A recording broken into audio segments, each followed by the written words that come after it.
Ndabashuhuje abakurikiranye Akasamutwe TV kandi ndabashimiye ko mukomeje kubana natwe mu biganiro bitandukanye kandi turabibona muri comment mukora, turabibona muri ku mubare wa subscribers ukomeje kwiyongera umunsi ku munsi. Turabibashimiye kandi abatarabikora mukomerezaho ndetse mukomeze munasharinga ama video kugira ngo agere kuri benshi batandukanye, kugira ngo dukomeze twunguke ubumenyi.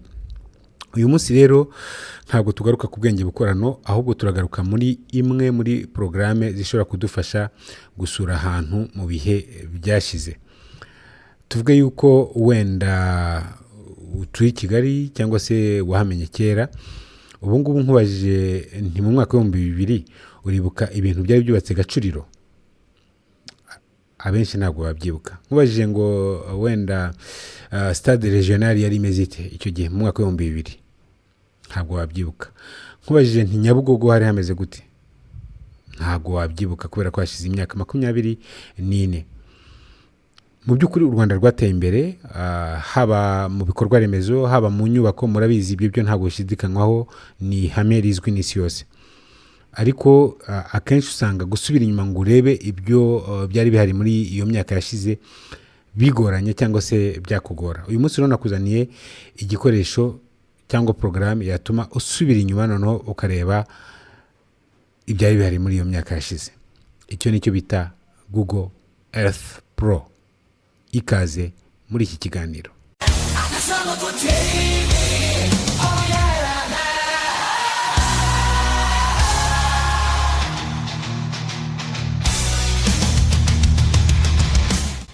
Mu gutangira reka nkubwire ko Google Earth Pro ari igikoresho cyashyizweho na Google nk'uko mubyumva, kimwe n'uko yashyizeho Google Maps ifasha abantu kuyoboka cyangwa kuba bamenya ahantu batiriwe bagira uwo babaza, kuko n'umuntu aguha location cyangwa akaguha address y'ahari, hanyuma ugahita ubishyira muri map igaca umuhanda ugana ahari. Mu by'ukuri Google Maps idufasha kuva kuri point A kugera kuri point B nk'uko bivuga, kuva aho uri usanga undi muntu cyangwa usanga ahandi hantu. Google Earth Pro ikikora iyo ni ugusura ahantu haba muri icyo gihe cyangwa mu myaka yashize, kubera ko muraza kubibona bafite ibyo bita archive y'ahantu hatandukanye. Babikora gute rero? Bakoresha ibyogajuru bifotora bita amasatelite, hanyuma bikagenda bifotora mu gihe runaka, bigenda bibika ayo mafoto ku buryo ushatse wasubira inyuma ukaba wasura ahantu runaka mu gihe cyashize.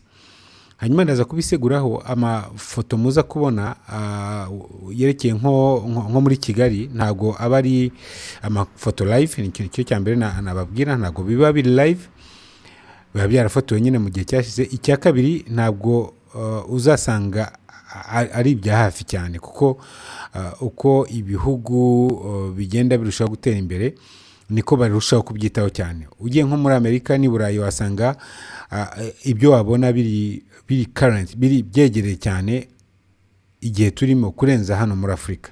Mu by'ukuri twebwe usanga bimara nk'igihe. Nk'ubu nk'amafoto tuza kubona, amwe turabona ari y'umwaka ushize, andi dushobora kubona ari mu myaka 2 ishize, ariko ibyo biguha ishusho y'ibintu byari bihari. Mu gutangira rero turamanza twinstale iyi programme ya Google Earth Pro. Hanyuma abamatelefone ndaza kubiseguraho.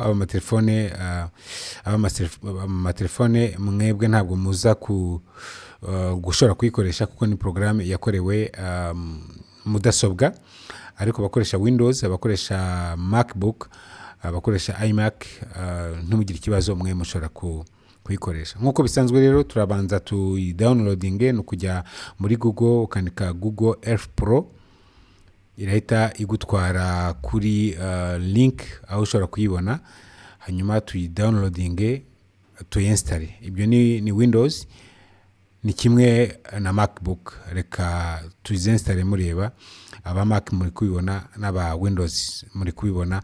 Hanyuma nitumara kuinstala tugaruke noneho.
alright, Google Earth Pro yamaze kugera mu mashini yacu. Reka nyifungure, ngewe ni gukoresha MacBook, ariko byose ni kimwe n'abakoresha Windows, byose ni kimwe ntaho bitandukaniye. Hanyuma ifunguka nk'umubumbe, murayibona ifunguka nk'umubumbe mwiza cyane. Impamvu ifungukiye muri Afurika nuko ariho ndi, ifungukira ahantu uri birumvikana. Murabona ko n'ibihugu byamaze kwishushanyaho. Iwacu murahabona, ndavuga mu Rwanda aho ndi ubungubu. Hanyuma ushobora no kwituruna ukareba n'ibindi bihugu, ukareba muri Afurika, muri Amerika, ukareba Burayi, ukareba muri Aziya, hose wafungura ukareba, no kukaraga gusa. Kimwe nuko ushobora gukora zoom out, ni ukuvuga ngo ukagira gatoya, ubona ko ndi kukagira gato nkoresha utu tuntu turi ku ruhande, cyangwa se nkawugira munini umubumbe kugira ngo unyegere. Yego murabibona. Icyo gihe hano barakwereka buri gihe aho amajyaruguru ari, ariko ushobora no gukoresha akantu ukaba wawuturuna ukabikoresha icyo ushaka. Hanyuma ndakwereka ibindi bintu bibiri by'ingenzi. Ikintu cya mbere ni aka kantu kari aha ku ruhande, nagafunze. Kari akantu ni ingenzi kubera ko uragakenera cyane. Urabona iyo ugafunguye gahita gafungurana n'aha hari search cyangwa se aho ushakira. Urabona ko gahita gafunguka noneho kaguha aho ushaka aho ushobora kwandika icyo ushaka. Akandi ka kabiri mbereka ni aka kantu kameze nk'isaha. Murakabona akantu kameze nk'isaha, nagakiritseho, niko gatuma ujya mu bihe byashize. Uva nk'ubu ngubu urabona ko ikwereka mu kwezi kwa 6 2024, ariko ushobora kumanuka bitewe n'aho uri, araho wagera no mu 1930. Ariko icyo gihe muri iyo myaka, kubera ko izo satellite batazikoresheje muri ibi ngibi, icyo baba bafite ni image baba barabitse bakabihuza n'ay'ubu ngubu. Rero mu gutangira reka dusure i Kigali rwagati, twandike nko kwa Makuza, tujye kwa Makuza. Niho mfata nka Kigali rwagati, Makuza, nanditse nabi, Makuza Peace Plaza. Mwabonye ko ihita yizana na kanzi rero. Hanyuma njya hano bita search, ntagitinzamo, irahita intwara nyine kwa Makuza, ubona Kigali rwagati. Mwabonye ko twahageze. Inzu yo kwa Makuza rero murayibona mu by'ukuri hariya ku iposita mu mujyi wa Kigali. Hanyuma turebye igihe image yafatiwe, twagiye handi hejuru, murabona ko ari mu kwezi kwa 8 mu mwaka wa 2022. Mu by'ukuri nuko hari hameze icyo gihe. Nakora zoom out kugira ngo mubone ni ruhande rwaho. Okay, murabona ya rond-point ntoya ihari. Murabona ahandi bita kwa Rujugiro, ari supermarket nyine ni Simba. Murabona Ubumwe Grand Hotel na piscine yayo hejuru, murayibona. Ikindi ni iki twabona, bona mu by'ukuri ko ari hariya, ariko mukanabona ko hari amazu amwe namwe ahari ubu ngubu icyo gihe atarahari, kubera ko barayubatse. Urumva hashize imyaka 2 mu by'ukuri. Wamanuka ukajya no mu gice cya Kiyovu, murahabona, cyangwa se ugakomeza kuri plateau ukagera kuri Marriott. Urabona ko 2022 nyine yari hari ni ejo bundi.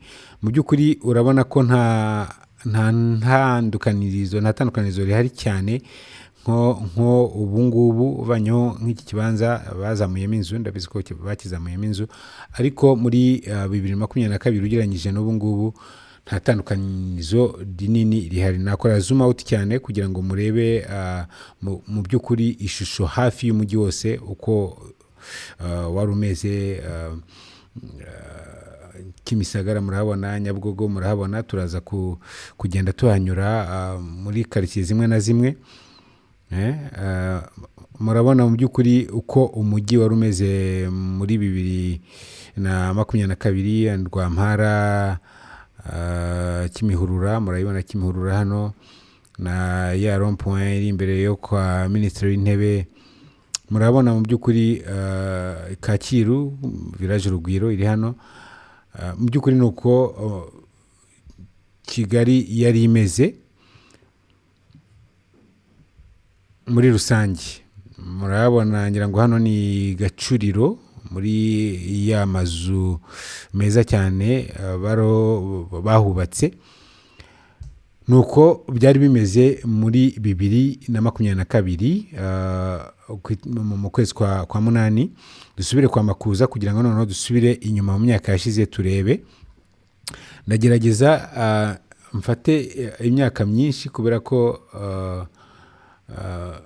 wenda nta byinshi byagiye bihinduka cyane. Ni 2019, reka mfate nka 2014. Mu kwezi kwa karindwi 2014 nuko byari bimeze. Ubwo nuvuga ko hashize imyaka 10. Nuko hari hameze mu by'ukuri. Urabona ko nta bishyashya byari bihari cyane. Amazu ni yayandi. Ngira ngo uvanyeho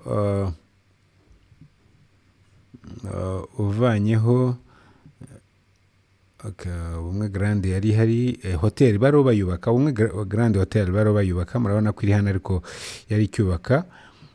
Hanyuma Makuza Peace Plaza yari hari.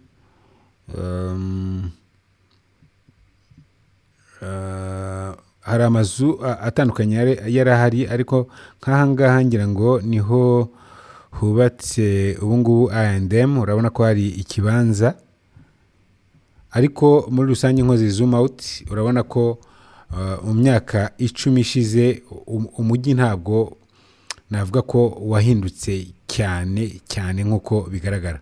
Ushobora gusubira inyuma nanone nkava 2014 nkajya nka 2010. 2010 turahera kwa Makuza nanone turebe ese niki cyari gihari. Kandi hano search kugira ngo isubize kwa Makuza aho twatangiriye. Okay, ifoto irasa naho ikeye cyane. Birumvikana biterwa n'imbyuma bagiye bakoresha, ariko urabona ko nko kwa Makuza Peace Plaza bariho bubaka ko murabona ko icyari kibanza. Ngira ngo hangane naho inkingi zihagaze. Mu by'ukuri urabona ko iyi nzu yari tarahagera. Nuvuga ngo muri 2010 Ubumwe Grande hari ya hotel. Murabona ko hari rwose Kigunda n'andi mazu atandukanye. Hotel de Mille Collines niyo yari hari, birumvikana. Kwa Rujugiro hari inzu ngiye irahari. Kwa Rujugiro bitaga UTC. Mu by'ukuri murabona ko umujyi nubwo wahindutse, ariko hari amazu n'ubundi maremare amwe namwe yarahari. Ndashaka gusubira inyuma ngo ndebe ko Kigali City Tower nayibona. Ndamanuka hano, iyi ni rond point. Kigali City Tower yari hari, ndetse na Simba ishobora kuba yari hari nayo. Nguko byari bimeze muri 2010. Dushobora gusubira inyuma nanone tukajya 2006. 2006 muraza kubona ko hari amazu make maremare. Ahanini murabona ko hari ibibanza bitandukanye. Uko niko ishusho y'umujyi navuga ngo irambuye yari imeze. Mu by'ukuri urabona ko nyine nta mazu maremare yari ahari. Hanyuma nsubira inyuma nge mu mwaka w'2000 niho kure dushobora kugera. Reka ndebe ahari kwa Makuza ubungubu ko hari hameze. Murabibona mu by'ukuri mu mwaka w'2000 nta bintu binini byinshi byari bihari. Ndavuga amazu. Mille Collines yari hari, ahari hari Simba. Murabona hari hibereye rwose. Navuga ngo ni igihuru. downtown. Tugiye downtown murabibona aho yari iri. Sorry, ndi kuzuminga kugira ngo njyeyo. Downtown wagira ngo hari mu mirima. Nguko uko rero kariya gace kari kameze mu mwaka w'ibihumbi 2000. Kuzuminga birimo kundushya ariko okay, nasubiye inyuma. Hanyuma ngiyi ishusho y'umujyi wa Kigali uko yari imeze mu bihumbi 2000. Murabona ko mu by'ukuri nta cyagendaga. Twambutse hakurya hangira ngo ni mu bice bya Kacyiru. Murabona ko hari mu mirima. Hanga no baje mu bice bya Gacuriro, ngira ngo no baje kubaka Gisozi. Murahabona ahari ku rwibutso, nako ahari urwibutso rwa Jenoside yakorewe Abatutsi.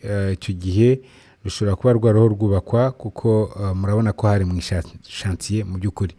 Reka ndebe ndozi itubwira no gusubira inyuma muri 85 ndebe nimba ari ikintu cyaba gihari.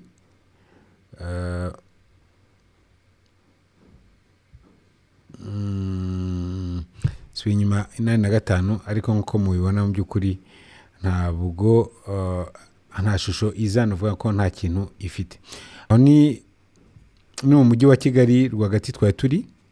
Dushobora kwimuka noneho tukajya nka Nyabugogo. Tujye Nyabugogo.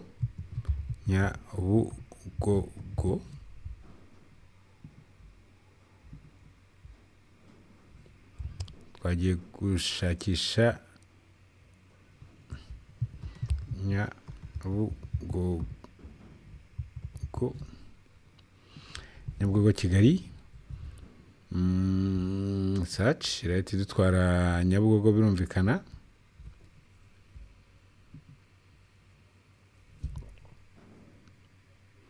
Twamanutse Gogos nkuko bayita.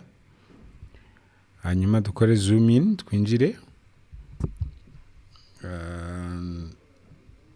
Banza nihuse cyane ndasubira inyuma gato ya zoom out. Okay. Ngiro uko Nyabugogo yari imeze mu mwaka w'ibihumbi 2022 mu kwezi kwa munani. Ntabwo ifoto iri clear cyane ariko murahabona nk'ari hari Hotel Kaizen uzamuka ruguru ujya Kimisagara. Murabibona muri gare. Ntabwo ndabiseguraho ntabwo ifoto igaragara neza ariko hano ni muri gare ku mashyirahamwe kuzamuka ku Muhima. Kankore zoom out nanone. Okay, kuzamuka ku Muhima aho polisi ukorera kwa Kabuga. Mu by'ukuri ngiyi shusho Nyabugogo yari ifite mu mwaka w'ibihumbi 2000 muri gare ni hano. Nuko yari mu mwaka w'ibihumbi 2022 naho ruzi nta gishyashya. Nsubira inyuma 2022 nge 2014 na 14. Murabona uko yari imeze. Ari amazu yazamutse muri iki gice menshi. Hanyuma tugiye nko ku Muhima. Ahangaha ngira ngo ni ibitaro bya Muhima. No, ishobora kuba ari ikigo cy'ishuri simbizi. Twazamutse yandi nababwiraga mu kanya akorera polisi. Murabona ko mu by'ukuri nubwo hari amazu ariko atari menshi kandi umujyi nyine ntabwo wari ukeye nk'uko wagombye nk'uko ukeye ubu ngubu. Dusubire inyuma nanone tujye 2010. 2010 na 2014 haregeranye nta itandukanyirizo. Ahubwo dusubire inyuma tujye nka mwaka wa 2000. 2004 ntabwo bigaragara. Icyo gihe satellite yafashe hari ibicu. Murabibona ko ari ibicu. Ntabwo rero umujyi wagaragaye. hanyuma tugiye mu mwaka w'ibihumbi bibiri, yego, mu mwaka w'ibihumbi bibiri nguko uko Nyabugogo yasaga rwose, wari kugira ngo ni muri Nyaruguru. nta muntu nta mazu menshi yari ahari. Murahabona kuzamuka hano, uzamuka ujya Kimisagara, hariya hari Kayizeni navugaga, murabona ko nta kintu cyari gihari. Gare murabona uko yari imeze, wari kugira ngo ni igikuyu kirimo inka. Utumodoka ndibwira ko ari bwa butagisi bwa kera bwatwegeranye. Mu by'ukuri nkoze zoom out kugira ngo murebe ibyari bikikije Nyabugogo icyo gihe, murabona uko byari bimeze. Ntago byagendaga cyane, twanazamukiraho tukajya downtown, tukaba twajya no mu mujyi. Murabona mu by'ukuri ko nta cyagendaga. Hanyuma ahandi ndi kubona ni Kigali City Tower, yari ikikijwe na parikingi. Icyo gihe bari batarubaka ya nzu ya parikingi ihari iruhande rwayo. Murabona ko nyine icyo gihe nta cyagendaga. Iyo ni Nyabugogo. Tuve Nyabugogo tujye Nyamirambo, Pele Stadium. Nyamirambo, okay, tugiye gushakisha Nyamirambo Pele Stadium. Kigali Pele Stadium yayibonye. Turatangira muri iki gihe, ntabwo irahagera, sorry, mumbabarire. Okay, twagiye i Kigali kuri stade. 2022 mu kwezi kwa munani niyo mashusho mashyashya dufite. Pele Stadium biragaragara ko yari itarasubirwamo nk'uko imeze ubu ngubu, cyakoze harimo tapi synthetique. Biragaragara ariko uko bayisubiyemo hano hepfo na ruguru, murabona ko ntiyarisubiyemo. Ugiye kuri tapi rouge urabibona ko hakiri rya vumbi, hakiri rya vumbi. Ntabwo murabizi ko hano naho bashyize ibibuga bya foot. Hano hari ikibuga cyiza cya foot kirimo na tapi. Hanyuma hano hari parking, hateye n'ibiti byiza, ni ahantu heza cyane. Murabona ko 2022 mu kwezi kwa munani ari uko hari hameze. Hanyuma twakora zoom out kugira ngo turebe ibihakikije. Tuzamutse kurya nyuma ibisanzwe, tukazamuka Mont Kigali. Ishyamba riracyari riruzuye. Tukamanuka Norvège, Mont Kigali, yego, tukamanuka Norvège. Nduzi hari hameze neza. Mu mudugudu w'Ikarama, aho bita kwa Ndimbati, umudugudu wari uhari. Tukamanuka, ndashaka kumanuka kugera kuri Ruriba nkareba uko byari bimeze. Okay, twamanutse Ruriba, ni hano wambuka Nyabarongo ujya mu majyepfo. Nduzi mu by'ukuri nta gishyashya kinini cyahindutse, ahubwo nsubira inyuma mve 2022 nge nka 2014. Hanyuma nsubire kuri Pele Stadium. 2014 yahasubiye muri hangana gato yahafungure neza. Okay, 2014 tuzuminge kuri tapi rouge. Hari tapi nyine, ivumbi ryinshi. Iki kibuga ntago ndi kumenya mba ari synthetique cyangwa kitari synthetique, ariko urabona ko stade nyine ntago yasaga neza. Twakora zoom out, twongera tugasubira ruguru, tukazamuka kurya nyuma tukareba. Yego, Mont Kigali. Ndashaka kumanuka nkareba za Karama na Norvège, niba icyo gihe hari hatuye abantu benshi. Murabibona ko nta bantu bari batuye mu by'ukuri. Dore n'umuhanda umanuka bari batarawukora, urimo amakorosi menshi, ariko murabizi ko ari umuhanda wa kaburimbo umanuka ukagera nyine kuri Ruriba. murabona ko rero 2014 hariya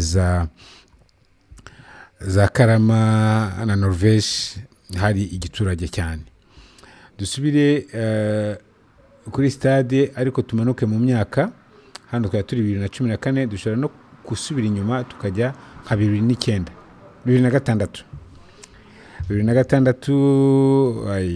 bafotoye hari ibihu, satellite yafotoye hari ibihu, ntabwo hagaragara cyane ariko Ecole Islamique ndayibona hano, ibindi ntabwo bigaragara neza. Ndebe ko nasubira inyuma igice cya nyuma, reka njye mu mwaka wa 2000 turebe Inyamirambo uko yari imeze, cyane cyane iki gice cya Pele Stadium.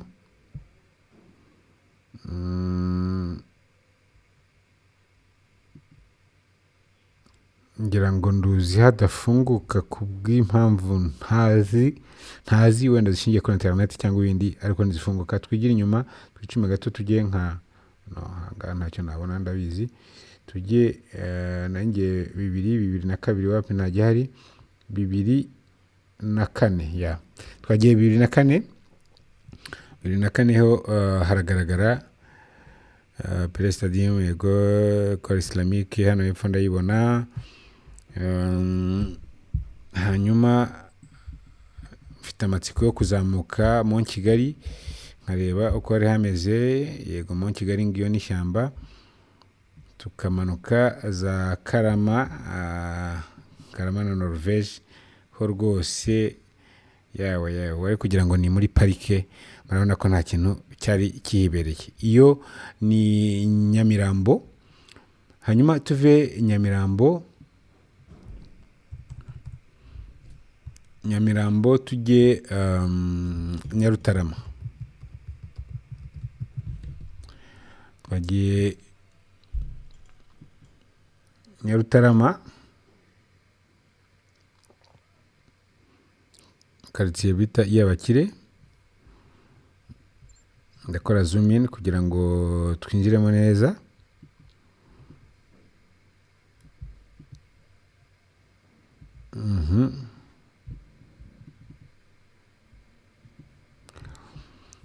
Okay, Nyarutarama nuko yasaga mu kwezi kwa 8 2022.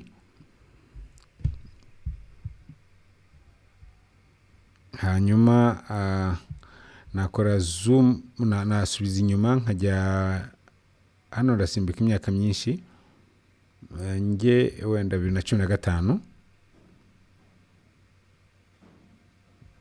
zisa naho idafunguka. Njye wenda 2012 Nyarutarama ya 2012 yasaga ite?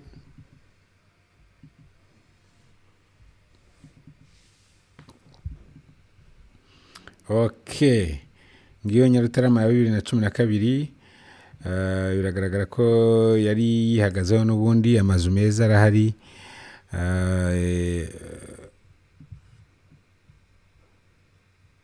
Nduzi mbona na Kangondo banza si bitagabanya harya. Yego ndayibona n'utuzu twinshi cyane ducicitse. Reka nsubire 2022 ndebe icyari gihari ubu ngubu.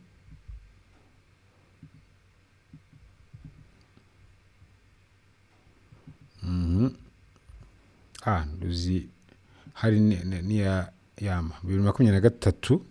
Nduzi hari ifoto ya 2023 mu kwa 7 nubwo itagaragara neza, ariko birahita bigaragara ko muri Kangondo ya kabiri ni twatuzu twanateje induru cyane. Ari Kangondo ya mbere ni ya kabiri, murabona ko noneho hasenywe bwa buzu nabo hari. Mu gihe muri 2017 aho twari turi, twatuzu twatubonaga ku bwinshi.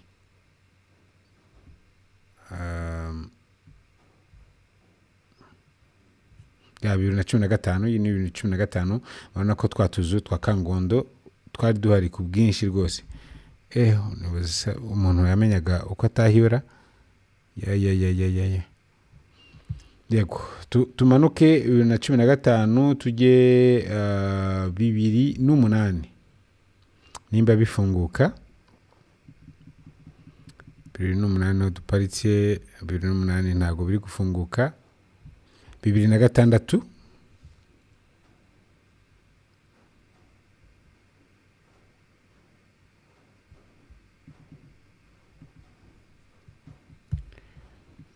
2006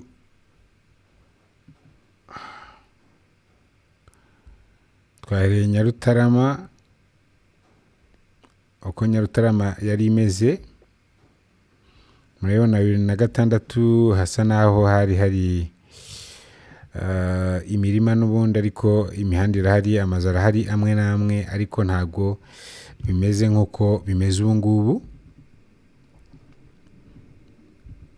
Nasubira inyuma njya muri bya bice bya Kangondo, murabona ko Banyahe yari Banyahe muri 2006. Tukanatembera hafi aho ngaho Nyarutarama tukareba aho MTN yubatse ubu ngubu. 2006 urabona ko hari ikibanza, ngira ngo nubwo baro batangira kubaka, hano ko hari ikibanza gihari. Aha ngaho hari headquarters za MTN. Murabona rero ko ari uku mu by'ukuri Nyarutarama yari imeze. Twanasubira inyuma bwa nyuma wenda tukajya mu mwaka wa 2000 tukareba nimba hafunguka, kareba niba Nyarutarama ifunguka. Nduzi isa naho itaza gufunguka, ariko aho bituranyeho nduzi hafunguka nka Kimihurura urugero. Okay, tuhite tubona aho tujye na Kimihurura. Nka Kimihurura murabona ko ifunguka rwose, ya nompoye nini imbere yo kwa Minisitiri w'Intebe na Rwanda Revenue. Murabona ko ihari, nuko hari hameze mu mwaka wa 2000. Reka mpite simbuka nje mu mwaka wa 2023. Reba 2023 murahabona yingira ngo ni Minadef, I guess. Imba ntari kureba nabi, hano ashobora kuba ari kwa Minisitiri w'Intebe cyangwa kuri Rwanda Revenue, sinzi ukuntu ifoto biraterwa naho umuntu ari kuyirebera. Ngiro uko yari imeze Kimihurura muri 2023 mu kwezi kwa 7. Dushobora no kusimbuka tugahita tureba na Convention Center hano ku ruhande rwayo, na za Kigali Heights murazibona. Aha ni 2023.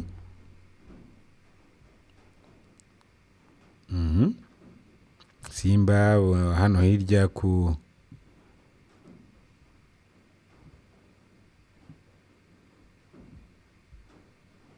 mu by'ukuri kuri RDB murabona ku Gishushu. Iyi ni Gishushu ku nteko ishinga amategeko. Hano murabona ko ari uko hameze mu mwaka wa 2023 mu kwezi kwa 7, nuvuga ko hashize hafi umwaka. Aha rero ni interessant, ndashaka gusubira n'inyuma nkareba mu myaka yashize uko hari hameze. Reka duhere hano hari Kigali Convention Center. Manuke 2017. 2017 yari hari, ngira ngo baro bayubaka cyangwa yari yaruzuye, ntabwo mbyibuka, ariko bigaragara nuko Kigali Convention Center yari hari, ya rond-point yari hari. Rond-point ni ya kera birumvikana. Simbuke nge 2012.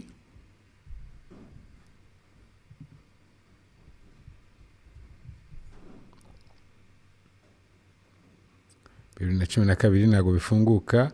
Subira inyuma nge 2011.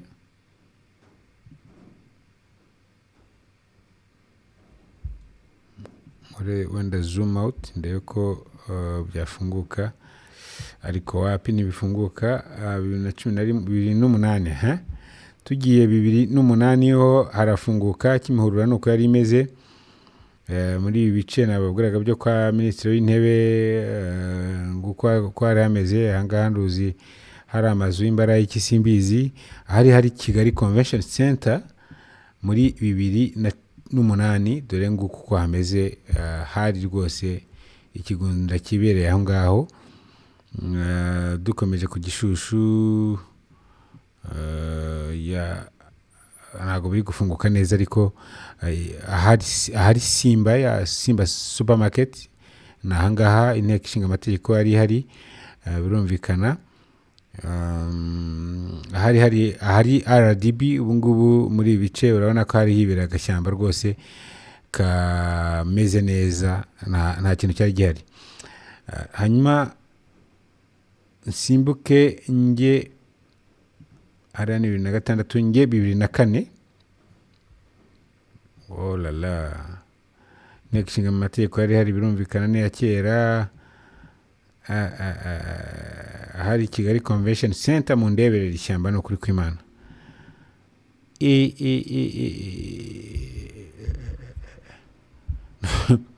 No kuvuga ngo murebe ishyamba riri aha hari Kigali Convention Center ukamanuka ujya aho bita mu Rugando. Ni ishyamba gusa. Reka mite nsubira inyuma mve 2004 njye 2023 turebe ibihari ubu ngubu. Reba mwabonye ukuntu bimeze. Hani 2023 nta kindi nkoze usibye gusliding nkamanuka ngasubira mu mwaka muri mwaka wa 2000. Ishyamba rya original kabisa. Ikintu kimwe kitahindutse bubatse gusa cyangwa cyari gihari ni rond-point urabona ko idahinduka. Najya 2023 urabona ko yari. Iki ni cyo bita rero iterambere. Bavuze iterambere, ureba uyu mwaka wa 2023 hanyuma ugasimbuka ugatujya mwaka wa 2000. Murabona uko hari hameze. Tujye he nanone rero, reka tujye Kicukiro Kigali. Twahagiye turatangira umwaka wa vuba ushoboka. Okay, yatumanuye yatujyanye aho bita Kicukiro. Okay, Kicukiro nuko yari imeze mu mwaka wa 2023 mu kwa karindwi.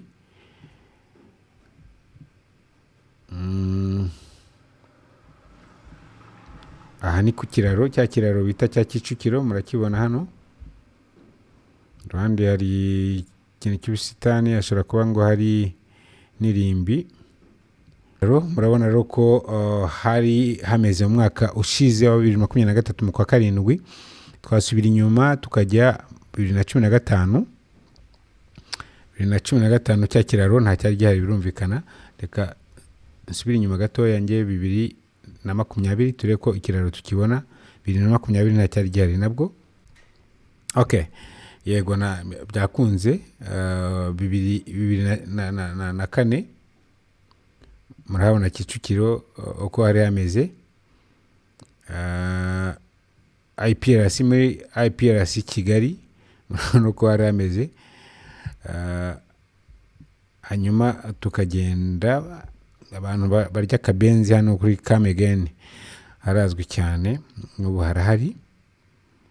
Aroni 2004 bitumye mpita ntekereza ari quartier yitwa ku Muyange Kicukiro, Muyange Kigali. Ni muri Kicukiro ni quartier irimo amazu meza, irimo ubona ko yazamutse cyane.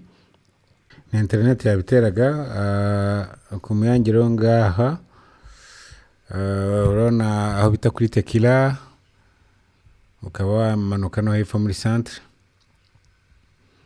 Hakaba hari amazu y'ibitabashwa menshi na appartement.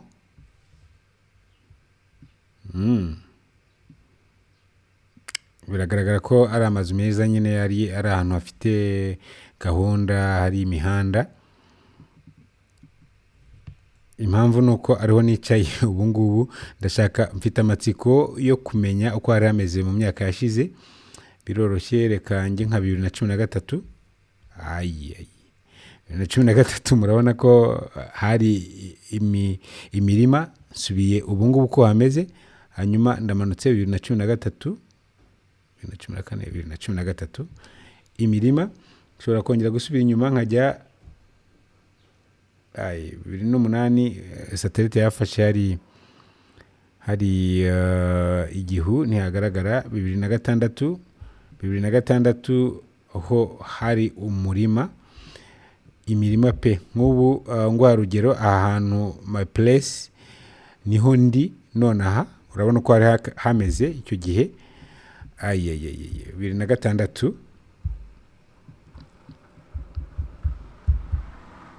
ariko nsimbuke 2023 urabona uko hameze, urabona ko ibintu byahindutse cyane. Reka tujye aho bita Masoro nahisemo kubera ko bahubatse inganda zitandukanye, mbere ko birinteresa kureba uko byagiye bizamuka. Nabibwiye rero intware Masoro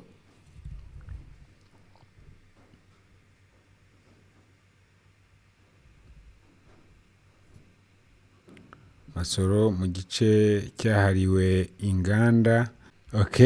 Masoro ngiyo mu kwezi kwa 7 2023 uko yari imeze. Ntabwo ifoto iraba clear neza ku buryo tubona amazu, ariko nduzi batwereka hano uruganda rwa VW ruteranya imodoka zo mu bwoko bwa VW, murabizi ko ruri Masoro. Atwereka Kigali Plastics. Mu by'ukuri nduzi image iri kugenda iba clear nguko uko hameze Masoro muri mu gace kahariwe inganda niko bahita. Hariho ni 2023 mfite amatsiko yo kuzamuka nkajya 2014 nkareba uko hari hameze. 2014 utuganda dukeya twamaze kuhagera, murabibona. Nkamanuka nkajya 2008 nta ruganda na rumwe rwari ruhari, murabona ko ahubwo bariho basiza, bivuga ngo leta yarateganyije ko zizahajya, ariko batangiye gusiza no gukora imihanda. Hanyuma 2004 ho rwose nta gahunda yari ihari, murabona ko yari imirima y'abaturage. Nihe handi twajya?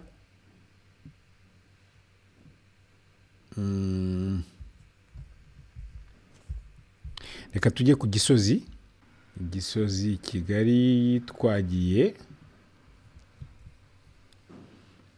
ku Gisozi kuko nzi ko naho hagiye hazamutse vuba cyane. Murahabona twinjiye ku Gisozi, twinjire kuri ULK. Hano hari kaminuza ya ULK, niyo mpamvu ubona hameze nk'azitiye, harimo n'amazu nyine n'ubusitani. Ahandi n'amazu akikije ku Gisozi. Hanyuma ndashaka gusubira inyuma, hari 2023 nsubira inyuma ngiye nka 2016. ULK murabona ko yari ihari 2012 ULK yego yari ihari. Nsubira inyuma 2010 bariho bubaka, ULK rero yubaka. Nge 2006 ULK yari yarahafashe, baratangiye kubaka, murabibona amazu. Amangiye muri 2004 nguko ko Gisozi yari imeze muri 2004, naho hari imirima myinshi. Byaba agahomera munwa ngiye muri 2000 ho, murabibona rwose Gisozi. Niba utuye Gisozi ubu ngubu ukaba ubona imeze gutya nguko imeze muri 2022, nta nubwo ari ubwo ni 2022, ntugire ngo niko yari imeze, kuko mu mwaka w'2000 dore uko Gisozi utuye yari imeze. Yari imirima, nuko bitinda gufunguka, ariko Gisozi yari imirima myinshi kurenza ko hari amazu agaragara. ubwo rero ibi biragaragaza iterambere mu by'ukuri muri iyi myaka navuga 24 ihari. Twajya mu yihe quartier Gikondo nta bintu byinshi byahindutse, ngira ngo tugeze tujye Kanombe mu mwaka okay.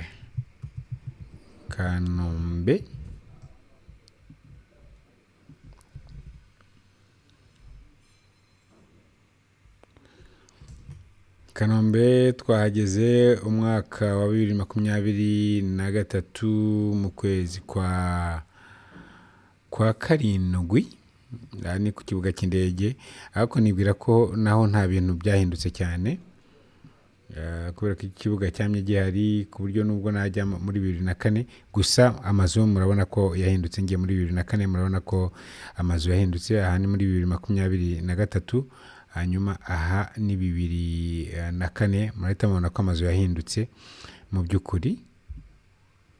Kabeza 2004 ari hibereye imirima yewe. Okay, ngiyo Ruyenzi rero nayo ndonyishaka. Ngiyo Ruyenzi uko yari imeze umwaka ushize 2023 mu kwezi kwa munani. Dushobora gusubira inyuma Ruyenzi muri 2014 uko yari imeze, ntago hari bibi cyane, ariko murabona ko imirima yari myinshi. Aha ni 2022 mu kwa munani, hanyuma 2017, hanyuma 2011 yego hari hatuye abantu, ariko murabona ko byanze bikunze harimo n'ubundi imirima myinshi. Ngiye nko mu mwaka wa 2000 Ruyenzi nuko yari imeze, murabona ko yari imirima gusa. Aha ni muri 2000, hanyuma aha ni muri 2022. Reka rero noneho dukore ishusho rusange y'umujyi. Icyo ngiye gukora no vuga ngo ngiye gusubiza inyuma ku buryo umujyi usa naho ugaragara ari munini, ku buryo noneho n'amakaritiye menshi nayo tutagiyemo umuntu yabona, nubwo bigoye nyine kubera ko karahita kaba gatoya cyane. Ariko murahabona Nyamirambo, murabona mu Kigarama cya Kicukiro, iyi ni Kicukiro. Hanyuma murabona Rugando, ni hariya mu bice bya Convention, Kigali Convention Center iri hano. Murabibona Nyarutarama hano mu Kiyovu, murahabona Kigali mu mujyi nahangaha. Hanyuma murahabona hakurya ku Gisozi, yego Gacuriro murahabona. Iyi ni mu by'ukuri ishusho Kagugu, murahabona hakurya. Ni ishusho navuga nini y'umujyi mu mwaka w'2022. Ngiye kwisubiza inyuma yose tujye nko mu mwaka wa 2006, nguko uko iya shusho twabonaga ihindutse. Murabona 2023 kwanza, yego 2023 mwaka ushize, ariko nimanuka nkajya nka 2008 murabona ko nyine umujyi ntago wari ukeye, byariho biza ariko byari bikiri inyuma. Hanyuma ngiye mu mwaka wa 2000 byo byaba ari agahoma munwa kubera ko nyine umujyi ntaho wari wakagera. Icyo twavana rero muri ibi ngibi isomo twavanamo, icyambere nuko ubuyobozi bw'u Rwanda bwarakoze cyane, burangajwe imbere na nyakubahwa Perezida wa Repubulika y'u Rwanda Paul Kagame. Iri ni iterambere ryivugira. Nari nkoresheje iri koranabuhanga kugira ngo tubyibutse, ntabwo ibintu byose byikoze, ahubwo ni imbaraga zikomeye z'ubuyobozi bw'u Rwanda bwashyizeho imbaraga. RPF Inkotanyi no ku ruhembe rw'umuheto nyakubahwa Perezida Paul Kagame bakoze ibishoboka byose kugira ngo iki gihugu gitere imbere. Ibiro ni uburyo bwo kubireba tunyujije mu ikoranabuhanga, tukibutsa uko byari bimeze muri iyo myaka yashize. Reka rero mbashimire, ikiganiro cyacu naha tugishoreje. Mbashimire mwese kuba mwabanye natwe muri kiganiro. Nongere mbibutse yuko gukora subscribe, gukora share ndetse gukomentinga no gukora like ari uburyo kudushyigikira kugira ngo dukomeze tubashakire content, tubashakire ibiganiro byiza kandi bibungura. Nari Tonto Charles, mukomeze mugire ibihe byiza.